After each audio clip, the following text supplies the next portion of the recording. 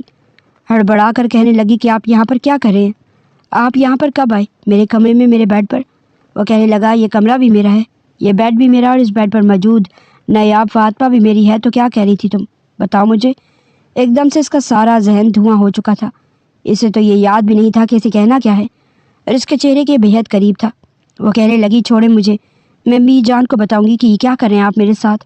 مجھے آپ کے ساتھ جب کوئی رشتہ رکھنا ہی نہیں ہے تو تیمور اسے خود میں بھیجتا اپنی ایک ٹانگ اس کے اوپر رکھ چکا تھا. کہنے لگا ہاں تو کیا کہہ رہی تھی تم؟ کھلا چاہیے تمہیں مجھ سے؟ بولو، کھلا دوں تمہیں؟ نیاب یک ٹک اس کا چہرہ دیکھے جا رہی تھی کیونکہ اس کے ہاتھ کی جسارتیں اب بڑھتی جا رہی تھی. وہ اس کے مزید قریب ہوتا جا رہا تھا. پسینے کی بوندیں نیاب کے پورے وجود پر تمتمانے لگی. حالانکہ موسم کافی ٹھنڈا تھا. اس کی یہ گھبراہٹ بری حالت دیکھ کر تیمور اندر ہی اندر اطمینان محسوس کر رہا تھا. کہنے لگا میں تمہیں ابھی اور اسی وقت رخصت کرنے کے لیے آیا ہوں. مزید وقت دینا خطرے سے خالی نہیں ہے. آج رات تمہاری عقل ٹھکانے لگا کر آؤں گا. نیاب ایک بار پھر اس کے منہ پر انکار کرنے لگی. کہنے لگی کہ میں مر جاؤں گی لیکن آپ کے ساتھ رخصت نہیں ہوگی. وہ ابھی چڑھ کر کہنے لگا ٹھیک ہے، مر ہی جانا لیکن رخصتی تمہاری ہو کر رہے گی. جب وہ باہر بار بار کسمساتے ہوئے انکار کرنے لگی جس طرح وہ اس کے قریب تھی، تیمور شاہ کے جذبات مزید قابو میں رکھنا آسان نہیں تھا. وہ اس کی گرفت میں کسمساتے ہوئے بار بار اس کے دل کے تار چھیڑ رہی تھی. جانتا تھا جس قدر یہ لڑکی ضدی ہے ایسے قابو میں نہیں آئے گی. اگلے ہی پل اس نے اس کے بالوں سے اسے جھگڑا اور پھر اپنے لب اس کے لبوں میں پیوس کر دیے. بڑی دیر تک اس کے لبوں پر حاوی رہا اور پھر دھیرے دھیرے اس کے شرٹ کے باقی کے بٹنز بھی اس نے کھولنا شروع کر دیے. نیاب ان سب کے لیے بالکل بھی تیار نہیں تھی، لیکن جس طرح تیمور اس کے وجود پر حاوی ہوتا جا رہا تھا، کہاں وہ نازک اندام لڑکی اور کہاں تیمور وہ اس کی گرفت میں بالکل ہی کانپنے لگی تھی. پھر وہ شدتوں سے اس پر حاوی ہوتا اس پر اپنا حق وصول کرنے لگا. اس کو بالکل بھی اندازہ نہیں تھا کہ اس کے ساتھ ایسا بھی کرے گا. نیاب کی آنکھوں سے آنسو نکل آئے تھے لیکن تیمور نے اس کی آنکھوں میں آئے ان آنسوؤں کی بالکل بھی پرواہ نہیں کی تھی. اپنا حق وصول کرنے کے بعد اسے چھوڑا تھا.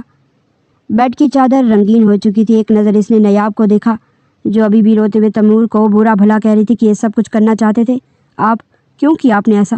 میں جب آپ سے خلا کی ڈیمانڈ کر رہی تھی آپ ہوتے کون ہیں میرے ساتھ یہ سب کچھ کرنے والے؟ کچھ سوچ کر تیمور ایک بار پھر اسے باہوں میں بھر گیا.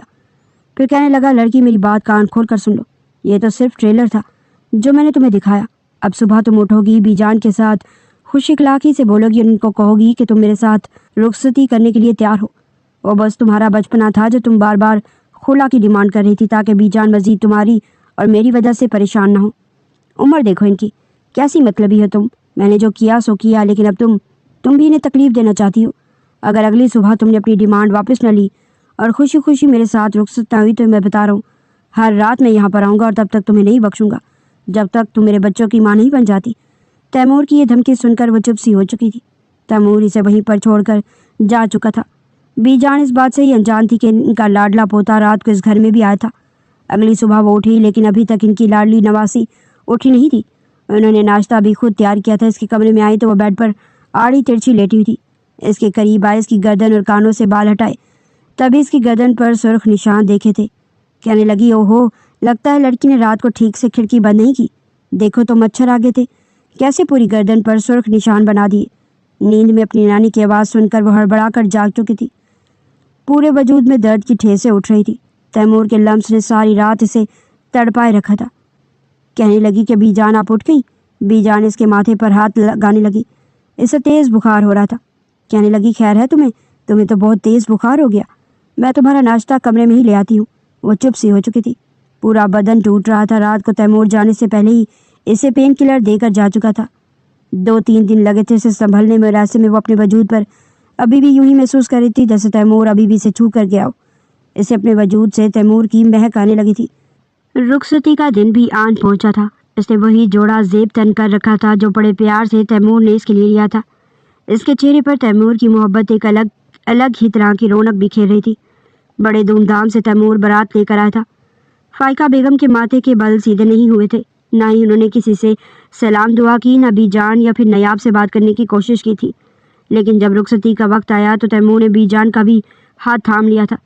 کہنے لگا کہ بی جان آپ ہمارے ساتھ ہمارے گھر چلیں گی، میں یہاں آپ کو اکیلا نہیں چھوڑ سکتا۔ جب تک آپ کی نواسی ساتھ ہی وہ الگ بات تھی۔ بی جان کبھی اس کا تو کبھی فائقہ بیگم کا چہرہ دیکھتی۔ کہنے لگی کہ ایسا نہیں ہو سکتا ہے، تمہاری ماں کو اور شاید تمہارے باپ کو یہ اچھا نہیں لگے گا۔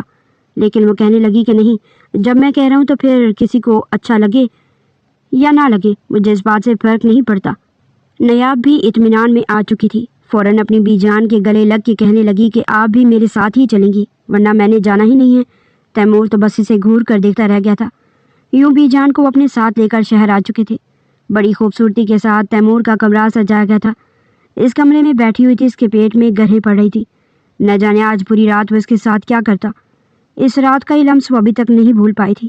اسے غصہ بھی تھا۔ جیسے ہی تیمور کمرے میں آیا، اس کے سامنے آ کر بیٹھا، وہ فوراً سمٹ کر پیچھے ہٹی تھی۔ کہنے لگی کہ یہ مت سمجھیے گا میں آپ سے ڈر کر آپ کے ساتھ رخصت ہوئی، مجھے بس میری بی جان کی صحت کا خیال تھا، ورنہ میں آپ سے یہ رشتہ ختم کر کے ہی رہتی۔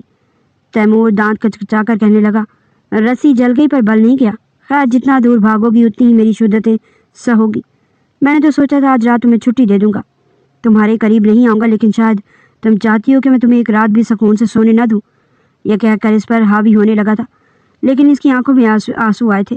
تیمور فوراً اس سے الگ ہوا، فوراً سے سنجیدہ ہو کر اس کا چہرہ اپنے ہاتھوں کے پیالوں میں بھر کر کہنے لگا بس کر دو یار، بیوی ہو تم میری، ایسا مت کیا کرو۔ جب میں اپنی غلطی بھول بھال کر آگے بڑھ رہا ہوں، چلو تم سے سوری بھی کرتا ہوں، میں نے غلط کہا، جذباتی ہو کر تم بھی مجھے معاف کر دو۔ چلو میں نے بھی تمہیں 100 بار معاف کیا، ہم اپنی زندگی کی نئی شروعات کرتے ہیں۔ اس کے اتنے پیارے بھرے انداز پر وہ بھی چپ سی ہو چکی تھی۔ کہنے لگی کہ نہیں، جب تک میری آپ کے ساتھ انڈرسٹینڈنگ نہیں ہو جاتی میں اس رشتے کو آگے نہیں بڑھانے والی۔ تیمور بھی مان چکا تھا۔ کچھ ٹائم بعد دونوں ہی ایک دوسرے کو سمجھنے لگے تھے۔ فائقہ بیگم کو بھی اس سے اپنی بہو تسلیم کرنے میں وقت لگا تھا، لیکن اپنے بیٹے کی پسند دیکھ کر انہیں بھی بہرحال اسے قبول کرنا ہی پڑا۔ تیمور کی محبت دیکھ کر نیاب کو ہتھیار ڈالنے ہی پڑے تھے، اور پھر دونوں ہنسی خوشی اپنی زندگی میں آگے بڑھنے لگے۔